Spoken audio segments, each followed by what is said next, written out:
que nous sommes aujourd'hui dans le cadre de la première session pour l'exercice 2026 du comité de pilotage de ce projet Smart Campus ou encore Campus numérique en français.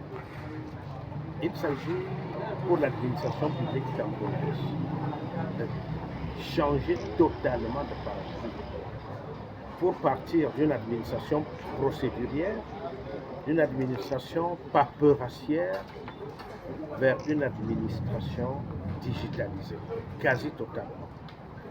Mais pour y arriver, il faut former les utilisateurs de ces outils. Il faut donner aux agents publics les outils nécessaires pour avoir cette culture du digital. Parce que nous avons constaté que la plupart du temps, je prenais le cas de Aigle, il y a quelques résistances qui sont dues au fait que les agents publics n'ont pas toujours cette culture de l'administration électronique ou du e-government. C'est pour ça que, grâce au concours de la coopération coréenne, notamment de l'agence KOICA, nous sommes en train de mettre sur pied ces campus numériques qui vont permettre d'assurer à la fois la formation initiale et la formation continue. La première concerne les jeunes gens que nous voulons préparer pour entrer dans l'administration ayant déjà cette culture du digital.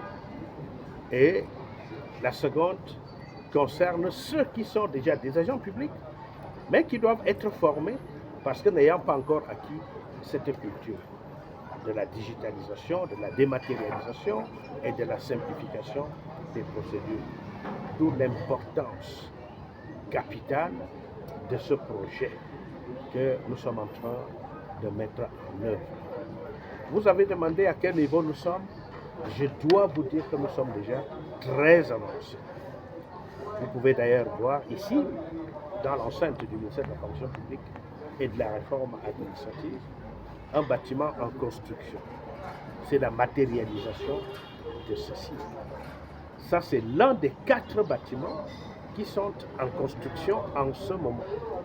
En dehors du ministère de la fonction publique et de la réforme administrative, il y a l'ENAM, il y a l'ISMP et il y a SUPTIC qui vont abriter ces campus numériques pour assurer cette formation.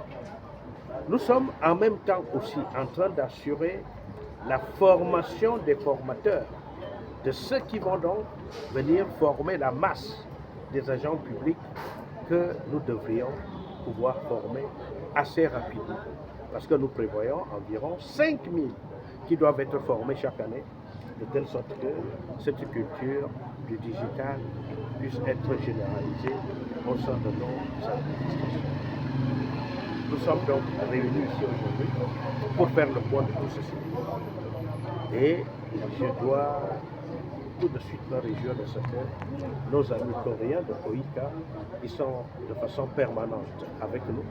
Et je dois remercier d'ailleurs cet État ami, la Corée du Sud, pour cette collaboration étroite qui va nous permettre de faire un bond considérable en avant en matière de modernisation de notre administration publique selon les très hautes directives du chef de l'État que nous exécutons sous l'autorité du Premier ministre, le chef du gouvernement. Your Excellency.